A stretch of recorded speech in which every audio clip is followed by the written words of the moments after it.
أعوذ بالله من الشيطان الرجيم بسم الله الرحمن الرحيم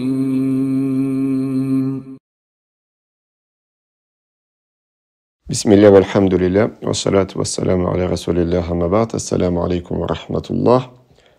Allah'ın da eskirdiğini bizden can gazat bile bir gün günümüzün de başlayıp Allah buyursa. Bugün biz nibla Bukhari'de gelen hadis Ayşe'den Allah razı olsun. Feyama aleyhissalatu vesselam aytqanda deydi. Men nazara en yuti'a Allaha felyuti'hu. Ve men nazara en yasiyahu fela ya'sihi. Feyama aleyhissalatu vesselam aytqanda deydi. Kim nüzur etse Allah'a boysunurga, o anga boysunsun deydi. Allah kim nüzur etse Allah'a asıb olurga, o anga asılık etmesin deydi. Nüzur etmeklik nedir? Nüzur etmeklik o adam kesini boynuna anga bir gün gederi borç olmayan zatını borç etip alsa. Söz çünkü antetedi men tamla orza tutarım deyip. O tüz inneti tül tamla kelse orza tutarma degen.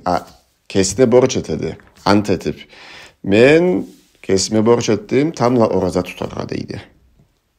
Men anteteme Allah'a tamla orza tutarım. Ne de başka zat eterik mi deyip. Biraz atına ithan etedi. Ku orada tutunda tül söz çünkü tamla men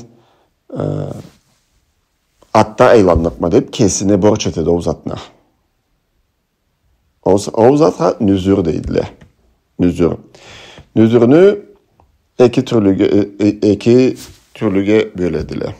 Birincisi çukka baylamı olmagan. Adam çukka da baylamak Allah'ı kesiçe nüzür etti. Aytqanımızca tamla men orada tutarıqma. Aşhamdan sonra men kesime borç ettim Kur'an okuranını deyip ant etip nüzür etedi. Çukka da baylamağandı o zatını. İkincisi bir zatla baylamı bolsa. Söz çünkü avruğan adamım sağ bolsa men nüzür eteme sadaka verirge.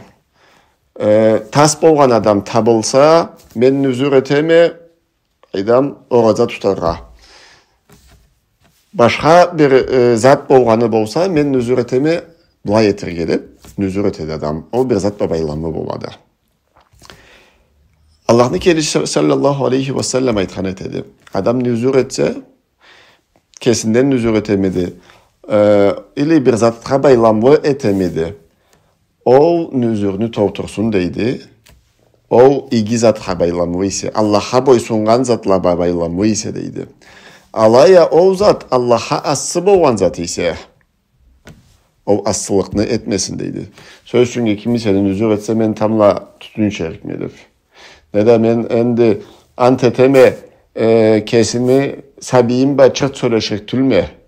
Kesimi karnaşım başırt söyleşik tülme deyip ortalık cuğuklukunu bozgan nüzur etedi. O Allah'a asıb oladı.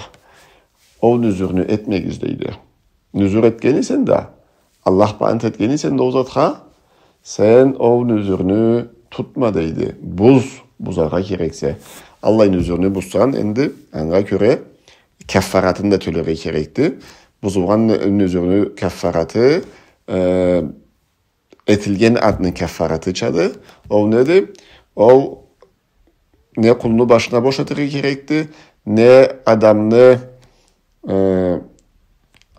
carlığını aşatırga gerekti, on carlığa ne de on carlığını kiyindirge gerekti. O zat hamadar olmayan adam o saatte 3 gün birbirini hızından orada tutadı. Carlığını aşatkan ne deyip sorsanız da anın sünden alimlerimiz aytkandı var. Bir carlığa bir 3 kilogram pirinç, 3 kilogram greçka. O 10 carlığa 30 kilogram boladı. Allah birini çaçara gerekti deyip avay aytadılar. Hem de nüzürünü üstünden bildirge gerekli zatımız nedir? O bir zatha baylamlı nüzürde dedik de avruğan adamım sağ bolsa men sadaka verime. Ne de egzaminini iyi versem men orada tutarma. Ne de başka türlü Allah'ı bir zatla baylanmanın üzerine üstünden Peygamberimiz Aleyhisselatü Vesselam aytkandı kertsi bilede o zat çoknu önemet türlendirmekteydi. Çoknu türlendirmeydi, aşağılıkını keltirmeydi. Kertsi bilede o kızganç adamını cumuşuttaydı. Kızganç adamını cumuşudu. O sebeple alimlerimiz aytkandılar. O zat bolmay kalganı bolsa da aşkısı onun üzerін tortursa deydi. Söz çünkü egzaminligi bersem tamla orada tutarma degendi. Egzaminligi berilmegen ise de tamla orada tutsa aşkıdı dep alimlerimiz aytkandılar. Nek desen bu Allah'a bay şart salgança. Sen menge bu zatını versen men de senge ma bunu eterime deyip. Allah'a bay adavjen etkençe bolady da Allah'a uzat gerek tüldü. O aşağılık keltirmeydi adamga. Kızgançların kögüstüdü dep Peygamberimiz Aleyhisselatü Vesselam aytkandı. O sebepten Allah'ın üzerden adam endi uzakrak bola gerekti. Etkeni bolsa da tolturga gerekti. Günahlı zat nüzur etken ise o nüzürünü bozup kefaratını tölerge gerekti. Aşkı zattan nüzur etken ise o nüzüründe tolturuga gerekti. Buzmak Allah'ı. Vallahu alem. Subhanakallahumma ve bihamdik. Eşhedü en la ilahe illa ent. Estağfiruka ve etubu ileyk.